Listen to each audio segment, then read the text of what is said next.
Welcome in. It is Wisconsin Sports Daily, served up by Wendy. Steve Sparky, Fifer here, along with our guy, Charlie Usen, other side of the glass. Thanks for hanging out with us here this afternoon. And it's going to be a fun one today as we get into all kinds of things today for certain.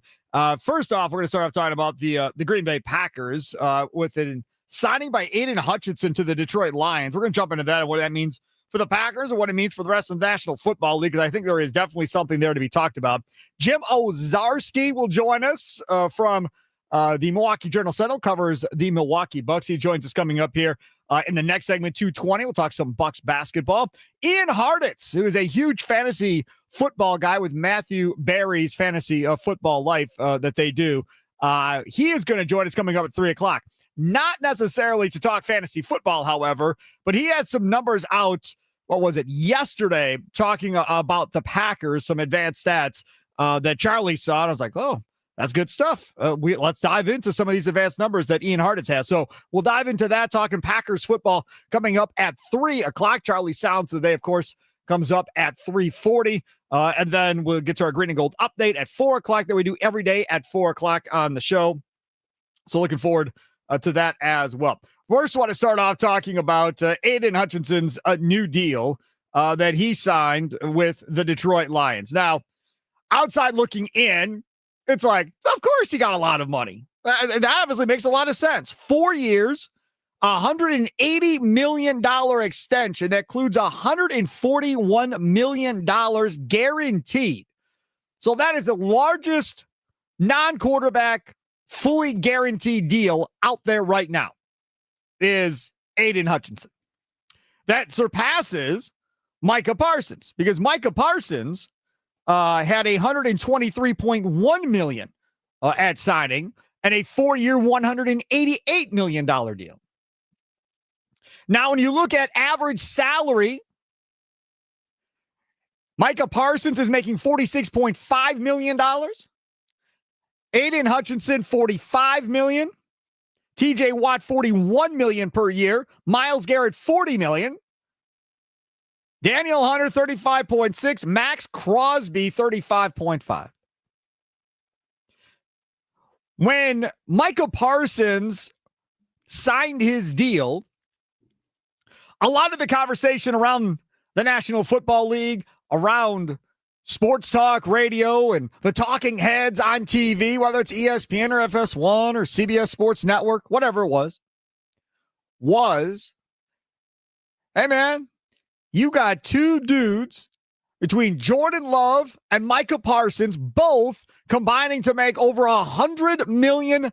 So when the Aiden Hutchinson deal got done, I told Charlie, I said, Charlie, let's look up the Detroit Lions salaries, right, on average year to year, and let's see what Aiden Hutchinson looks like compared to, say, Jared Goff, Penei Sewell, Amon St. Brown. Do they have somebody and Hutchinson that then can get them over $100 million? Will they now be the second team in football to have two highly priced guys taking up a large portion of the salary?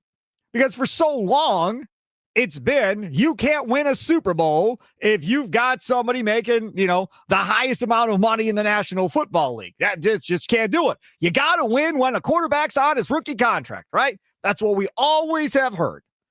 But once they hit it big and you're top 3, top 5 and making money, those guys don't win Super Bowls because you don't have enough money to spend on the rest of the roster.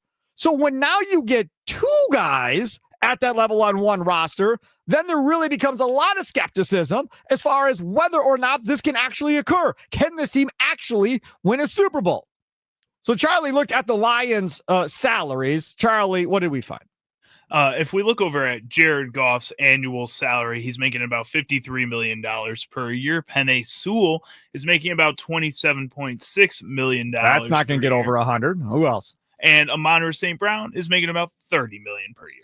So nobody is making over 50 at any position, correct? Outside Jared Goff, no. So Jared Goff's at 50? He's at 53, yeah. Per year. Yep.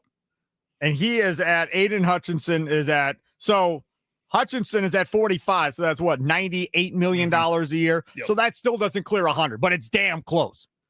And that is something I think that should be a conversation, if you ask me, which is there any concern from your standpoint about the Packers' ability to win a Super Bowl in the next 3-4 years or so when you have both Micah Parsons and Jordan Love because of the salary that they take up? Now seeing that the Detroit Lions with Hutchinson and Goff are pretty much getting themselves into the exact same boat that the Packers are. Any concern from you about all that money being paid to these two guys and their ability to finish and still win? Nicolay Law talking text line 414-677-1250, 414-677-1250. Follow us on the socials, WI Sports Radio on the socials. On YouTube, we're streaming live as well on X. And if you are streaming on X, I always like to ask for the retweet of the stream and share the love and have other people realize that, hey, man, these cool shows on the Wisconsin Sports Radio Network are live on X as well, whether it be in Green Bay on WNFL 99.7 FM The Fan, whether it's 93.9 The Game in Wausau or 710 The Game in Duluth Superior, or in Milwaukee on 1250 AM and 105.7 FM The Fan. All over the state. Why not spread the news for everybody to tune in and check us out, whether it be on YouTube streaming live or on the X app as well. I am not as concerned as I would be if I were the Detroit Lions, if we're being honest.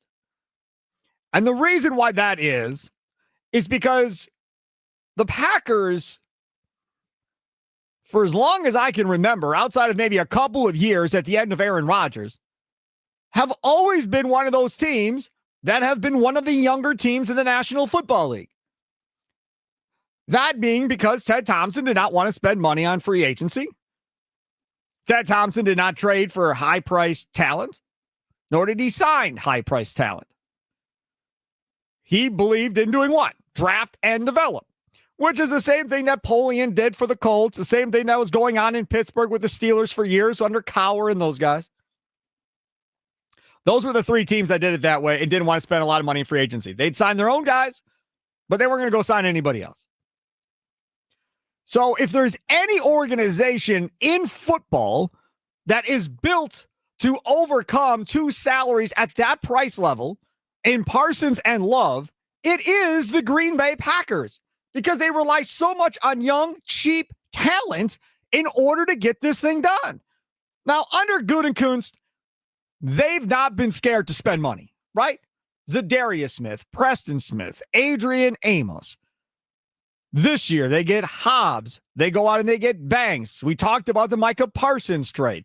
He's not scared about acquiring talent from other places, whether it be through trade or through free agency, and adding significant payroll on. And part of the reason Brian Gutekunst can do that, and by the way, tomorrow morning, Inside Wisconsin Sports, 6:15 tomorrow morning, Brian Gutekunst will be on with Trevor Thomas and Josh Albrecht. Make sure to tune in to Wisconsin Sports Radio Network tomorrow morning at 6:15. But the main reason you can do it the way that they've chosen to do it here with Goody is because they know how to draft and develop. And they know how to do it at a high level. So they can overcome this. The Detroit Lions, on the other hand, we will see. Have they had some success in the draft? Absolutely. But right now, you've got four high-priced cats over there for the Detroit Lions. Now, again, McKinney's not cheap. Gary's not cheap. Aaron Banks might have been overpaid, depending on what you think so far, because he hasn't played all that well. Hobbs, right? They maybe overspent on Hobbs as well, considering how he's played and not playing now. He was benched this last week, has barely played. But when you have all of these young players on rookie deals, like the Packers wide receivers, like the Packer tight ends, the offensive line outside of Zach Tom, for the most part, are spread relatively inexpensive guys. Morgan's on a rookie contract. Rasheed Walker's making no money as a late round pick, and now he's heading into free agency. Banks is expensive. Jenkins you're paying okay money to. Nothing crazy. Defensive line, they're all young guys because Kenny Clark's contract is gone, right? Linebackers, those are all young guys. You're not paying any money to linebackers. Cornerbacks, Hobbs is your most expensive one. And in the grand scheme of things, still isn't that crazy expensive. Xavier McKinney, you're paying. And Josh Jacobs, you're paying. Will the Lions be able to overcome it like the Packers? I don't know. But for me, I don't get worried about two gigantic contracts. I think you can still win at a high level with this if your general manager is good at drafting and if your coaching staff is good at developing the guys that you draft. And so far, that has been the case. So the question is there still any concern from you as a Packers fan whether or not this team can win a Super Bowl this year, next year, the year after that, based on having two guys that total over $100 million? Nicolay, talking text line 414-677-1250, 414-677-1250. Trell, north side of Milwaukee. You're up next on Wisconsin Sports Daily, served up by Wendy's. What's up, Trell? Hey, what's going on, Sparky? Good. How are you? I'm doing pretty good. I would say absolutely not. Just because of the times. I mean, the salary cap is almost at 300. It will be over 300 in 27. So, I mean, that's pretty much the going rate. The market has went up exponentially, as you were seeing. That's why these players are getting 50 and 60 million and stuff like that. So, of course, the salary cap is going up. The only thing that concerns me would be injuries, but you can't be consumed with injuries because, especially in a violent, physical sport like football, they're bound to happen. You just hope that they're not extensive injuries where they're out for, a period of time, a long period of time, or where they're out for like the season or something like that. But I mean, we're getting our money worth with Micah at the number he's getting. And we're getting our money's worth with Jordan for his production for the amount he's getting. So pretty much, Gutekunst has $200 more million to fill the roster out with these other. And they're really good with how they pay guys up front with the guaranteed money and how they kind of find manipulative ways to do the salary cap where somebody could be making $50 million, but they only account for $3.5 million against the cap and stuff like that. So, I mean, it's tricky ways with Russ Ball in them, and they do it. I get it, but I think, that's their job to do. So I'm not gonna. I'm not gonna blame that and say, "Oh, the salary cap, we can't compete for Super Bowl." I think that'd be bullcrap. So I think it's their job to figure it out. I think it's going to be something where you change the game a little bit in the National Football League. If they go win a Super Bowl with the way it's set up, now all of a sudden other general managers aren't going to be as concerned as maybe they are now as far as putting too much money in a couple of players going forward. That it might change the game a little bit because I still think there are guys around the league that are convinced that you can't go win a Super Bowl necessarily at a consistent basis if you're paying all that money for a top flight quarterback because it takes away from the rest of the roster. Trell, thanks for the call. So if the Packers win it with Micah and Jordan Love, maybe it changes the conversation piece around both of those guys as far as, okay, the Packers just did it. Now, can we do the same thing? And again, it's going to be completely reliant on how you draft and how you develop. Potawatomi is giving away over $300,000 in prizes. It's autumn action, baby. Yep, you heard that right. Over $300,000 in prizes, courtesy of our friends over at the Potawatomi Casino Hotel. Autumn action runs November 1st through the 20th, and you can earn entries playing with your rewards card. Prize drawings happen on Thursdays between 5 and 8 p.m., and if you win, you get to pick your prize from the prize board. All leftover prizes go into a rollover jackpot drawing. For more info, go online at Potawatomi.com. Must be 21 years of age or older and a rewards member to play. Straight ahead, Jim Owczarski, Milwaukee Journal-Sentinel Bucks beat writer, joins us to talk about a big Bucks victory last night, national TV on NBC. Giannis has been unbelievable. We'll talk with him straight ahead. Wisconsin Sports Daily, served up by Wendy's, live from the Wisconsin Sports Radio Network studios, powered by the Potawatomi Sportsbook. Sparky here.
right there.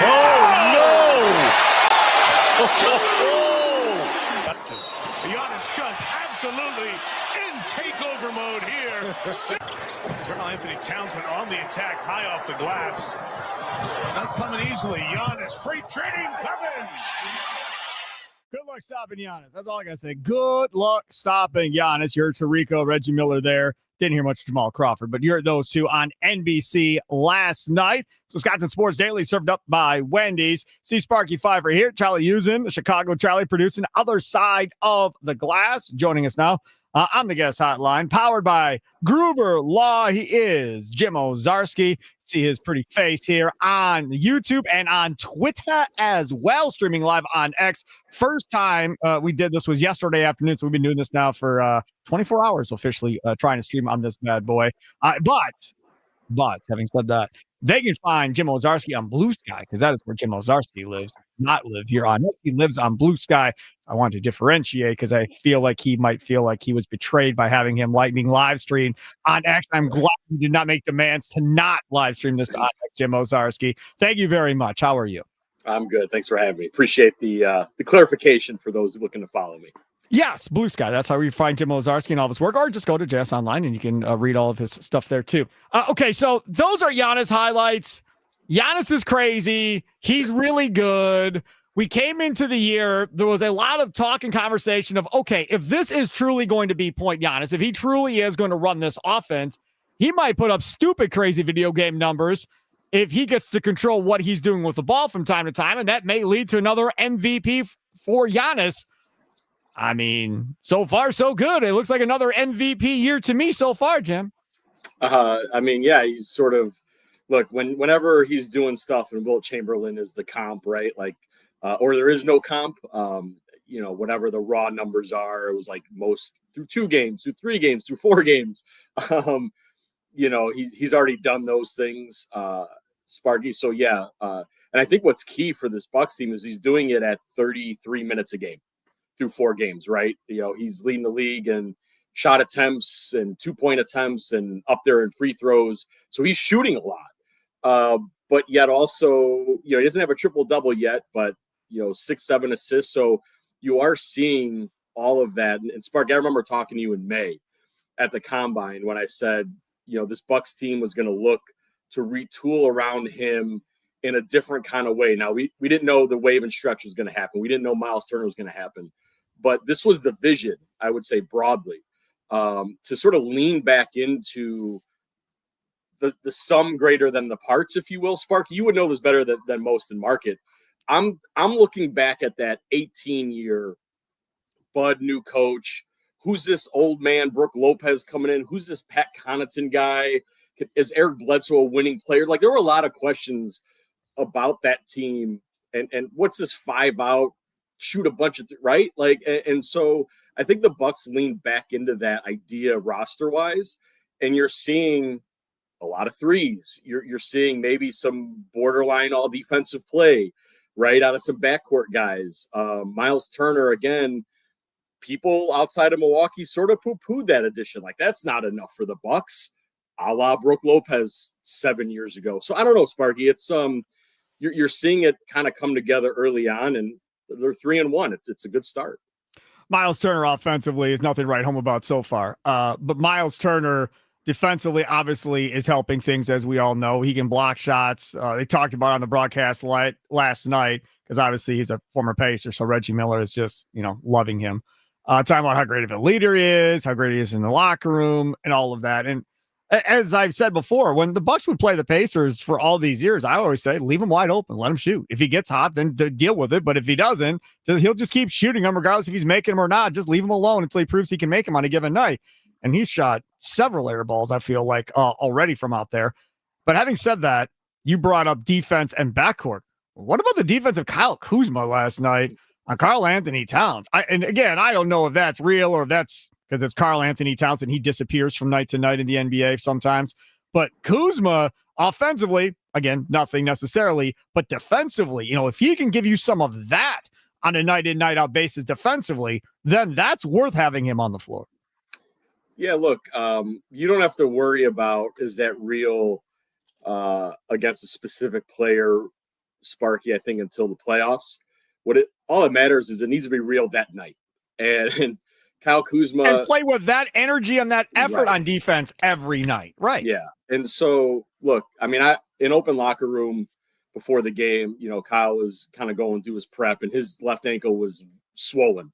Sparky, like that's not he was legitimately hampered by that. And I think that's where some of the offensive stuff maybe wasn't there. But if Karl Anthony Towns is not going to make Kyle Kuzma defend on the perimeter, Kyle showed well down there. There were about 3-4 possessions in that comeback, Sparky, that all bench unit where Kyle was a factor and gave Giannis a break or Miles a break, or whatever it may be. So, yeah, he's bought in. I think the role he's playing as Giannis's sort of sub, basically, is the right one, is the best one for him and the team. And yeah, Sparky, look, everyone remembers the Tony Snell line in Indiana, but prior to that, there were times last year in his brief window where you saw really good defense from Kyle Kuzma being on in the backcourt or front court. And so it's in there. Playoffs, we'll get to that.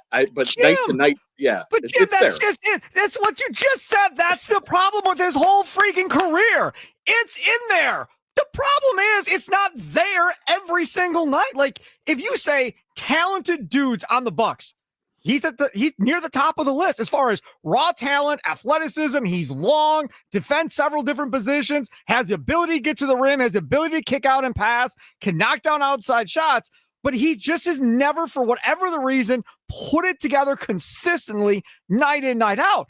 If he does, they're talking on the broadcast last night on NBC, same thing I've been saying, which is they got to find a real number 2 scorer. Like, who is that going to be on this team? Who's going to step up and be that guy? And we all just kind of defer to Kevin Porter Jr. and say, it'll probably be Porter Jr. But Kuzma has all the ability in the world for it to be him if he figures it out. That's true. And now, look, he's 30. He is who he is at this point, right? Like, obviously the Bucks hope to pull out some more consistency and maybe coming off the bench and, reduce minutes load, that'll help that. I don't know, Sparky. Look, I think the idea of the second scorer is tried and true. Look, you look at the champions of the last 7 years, even though there's been 7 different ones, there's been the second all-star. So I think the playoffs is a different conversation. This Bucks team has not advanced in 3 years. So let's forget deep playoff stuff. Let's talk about winning games now.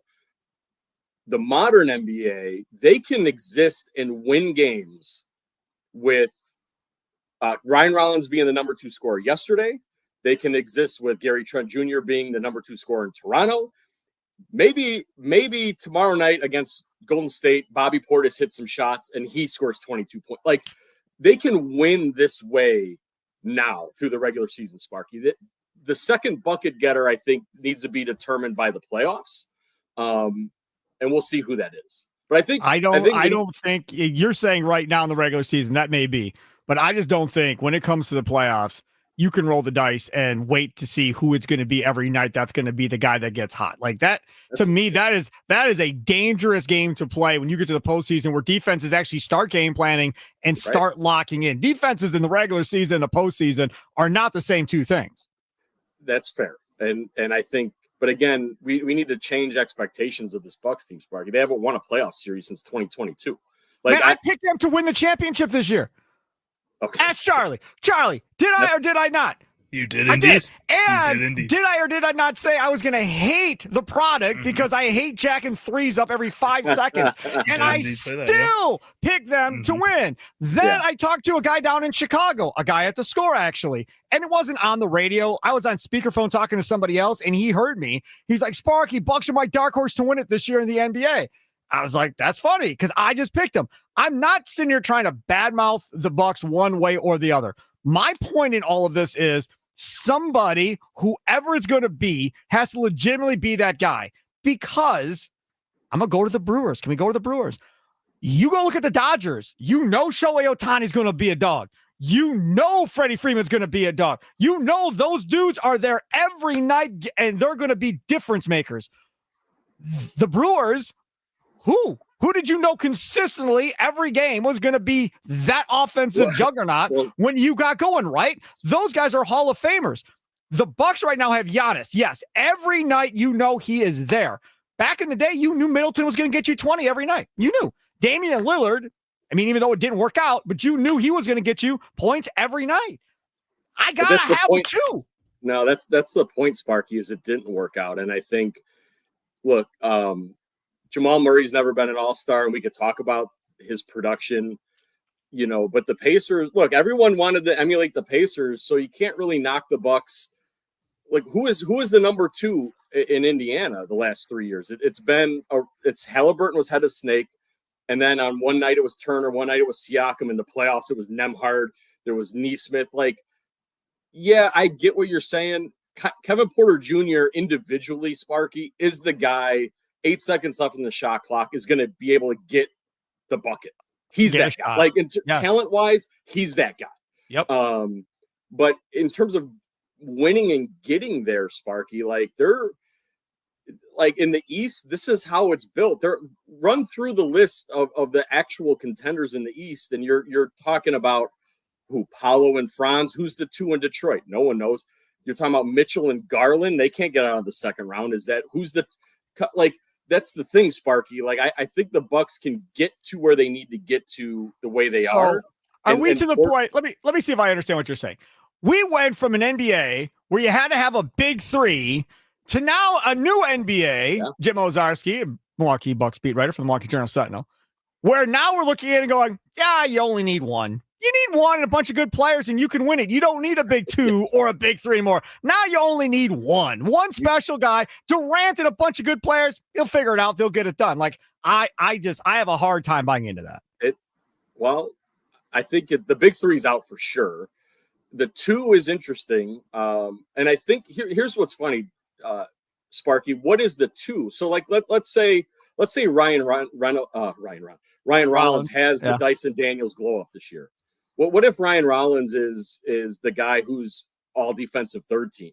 Is that not a 2 in some kind of way? What if, Kevin obviously got hurt. If he's 18-7, how is that not a 2, even if he's not an all-star? So, like, that's the thing. I think the 2 will shake itself out.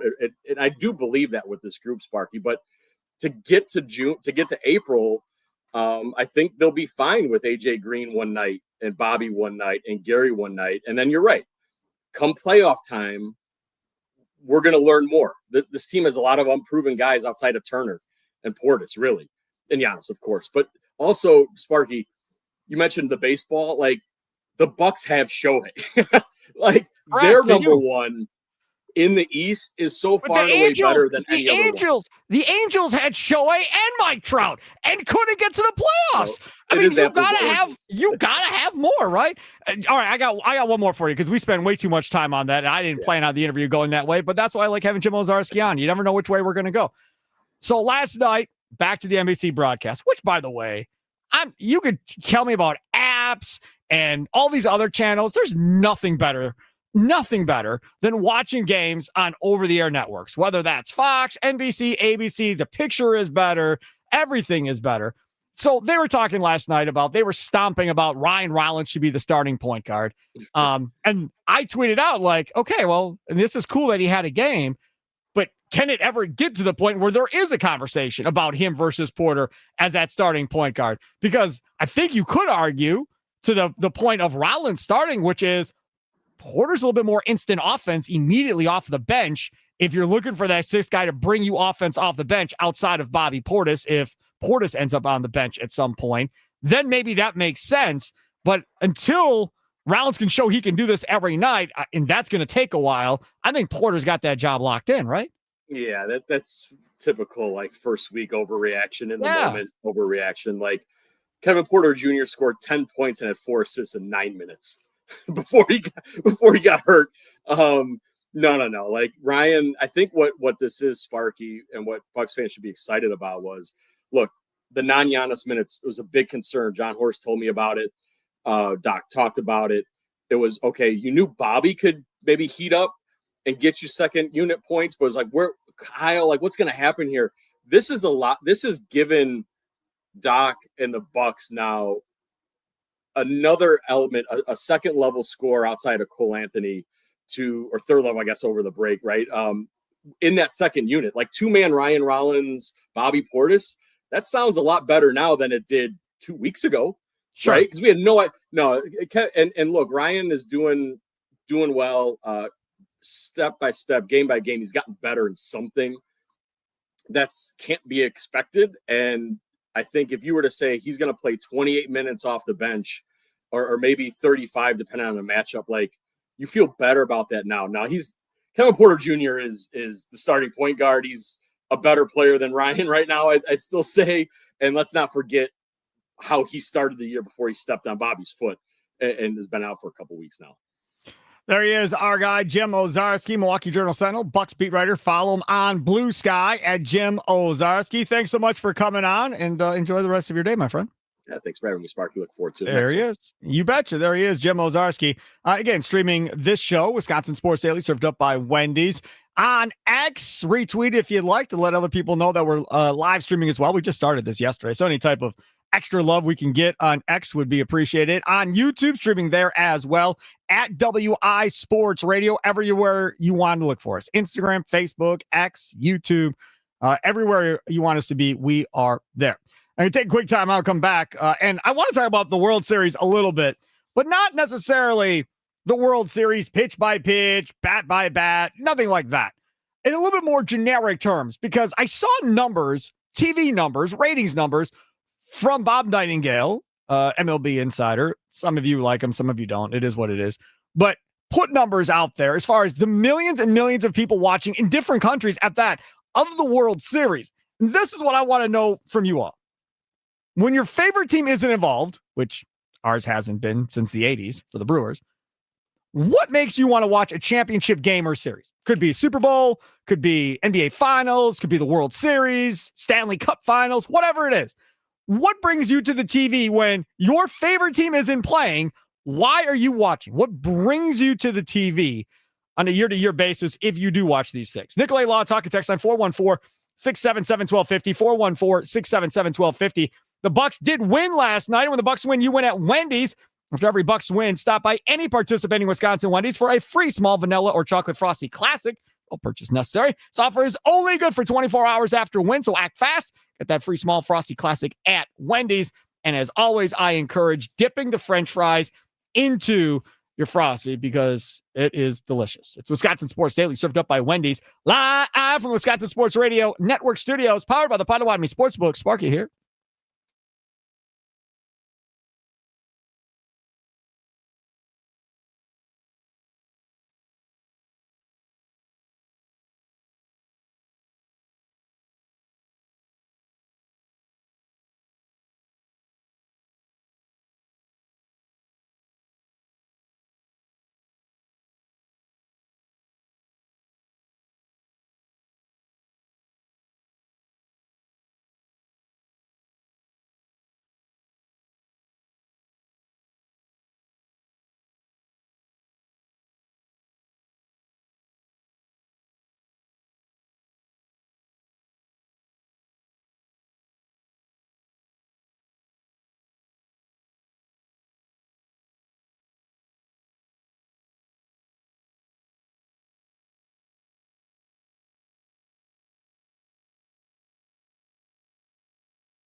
It's Wisconsin Sports Daily, served up by Wendy, Steve Sparky, Fifer, Charlie using other side of the glass. Thanks for tuning us in. Thanks to our affiliates of the NFL in Green Bay, 99.7 FM, 93.9 The Game in Wausau, 710 The Game in Duluth Superior, and in Milwaukee, 1250 AM and 105.7 FM, The Fan as well. Of course, you can stream our shows on X. We are there. Always love a retweet if we can get one from y'all while you're watching us. And, of course, on YouTube, you can find shorts. You can find videos. You can find full shows, all that stuff on YouTube as well at WI Sports Radio. Find us on Instagram, Facebook at WI Sports Radio. Coming up, Ian Harditz from Matthew Berry's Fantasy Life. He'll join us coming up here at the top of the hour at 3 o'clock, not to talk fantasy football, but to talk advanced metrics and numbers and the Green Bay Packers. So stay tuned for that coming up at 3 o'clock. Before we get to our topic that we talked about, as far as watching championship series, what brings you to the TV, we got a bunch of comments coming in on YouTube, and you could message on Twitter as well.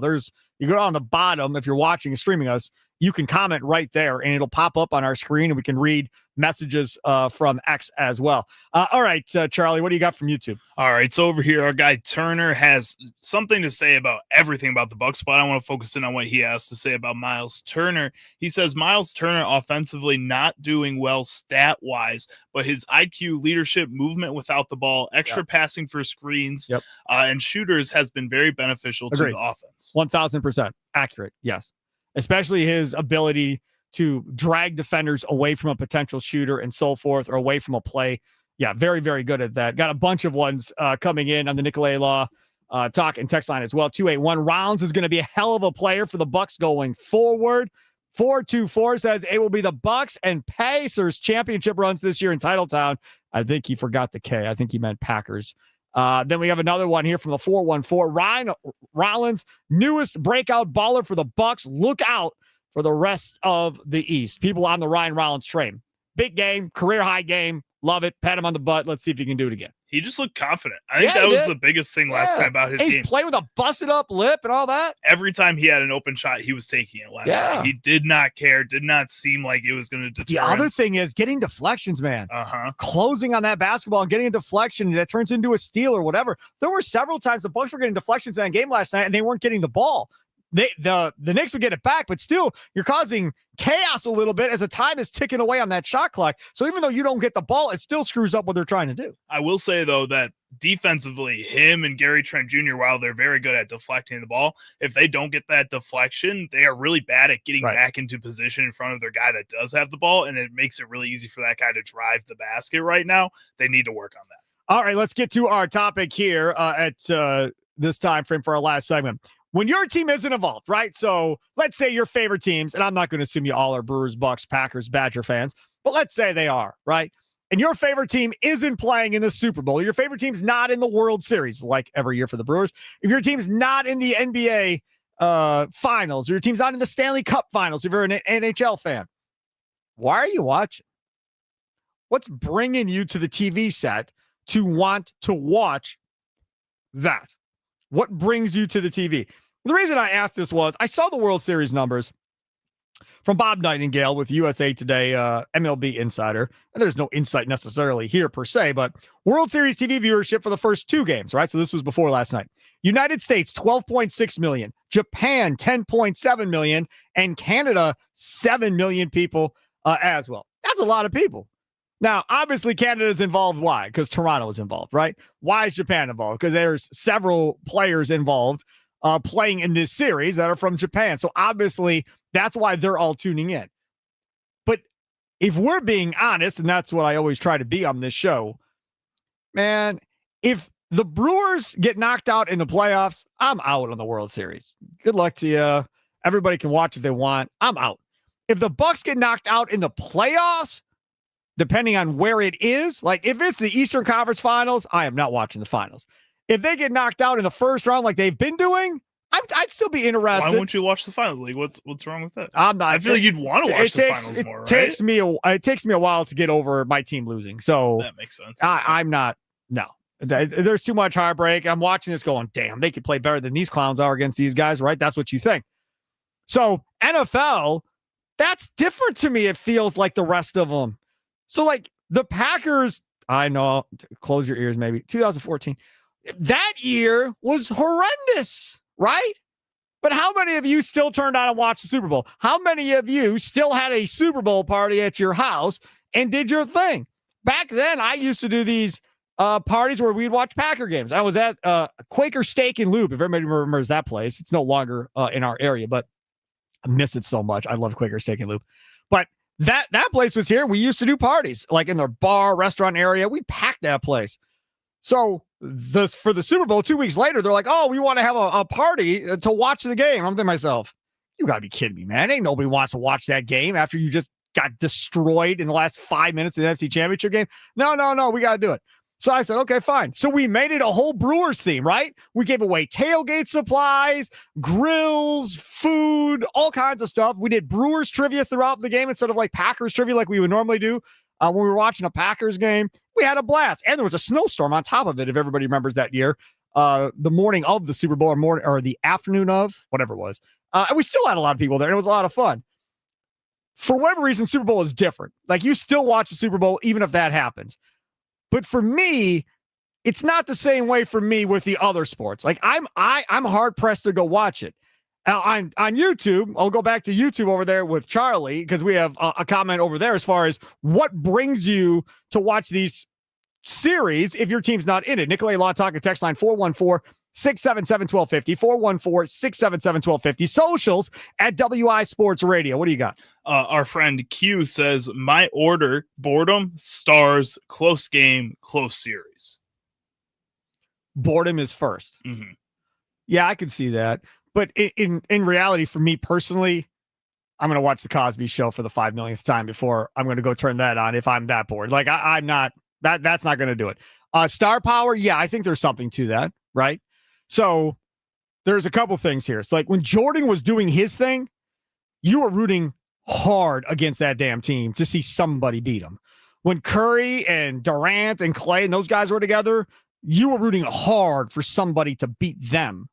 When LeBron and Wade and Bosh are doing 1, 2, 3, 4, 5, 6, 7, counting championship rings at their introductory press conference, yeah, you're rooting hard for the Mavericks to beat them or anybody else to beat that team. Absolutely. I'm not rooting against Oklahoma City.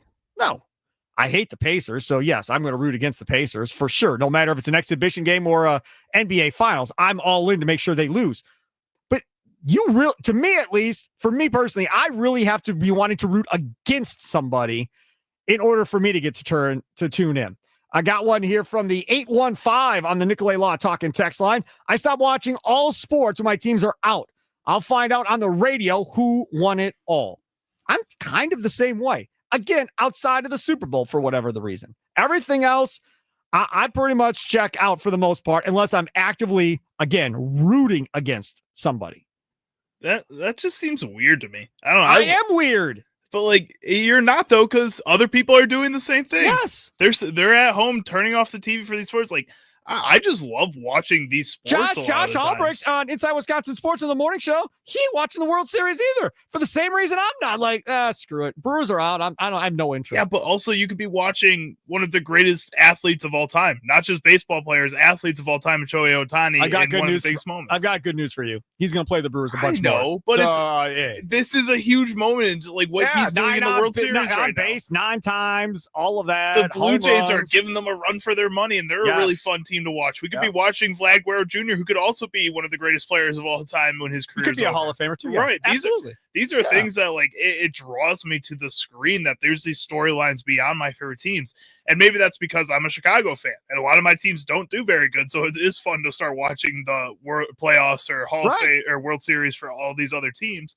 But it's just weird to me that you guys don't. Look at YouTube. There's another comment in the dugout. We call this the dugout chat on this show for people that want to comment on YouTube. And again, you can comment on Twitter as well at the bottom if you want to comment on Twitter to our questions.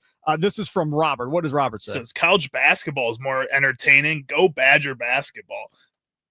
Let me tell you, Robert, in case you're new to me and I'm new to you, I don't know if you are or not, but I cannot stand the NCAA tournament, Joe. Not a fan at all. I don't feel like it really crowns a true champion. But I am a fan of watching college basketball. That I love. Wisconsin Sports Daily served up by Wendy's.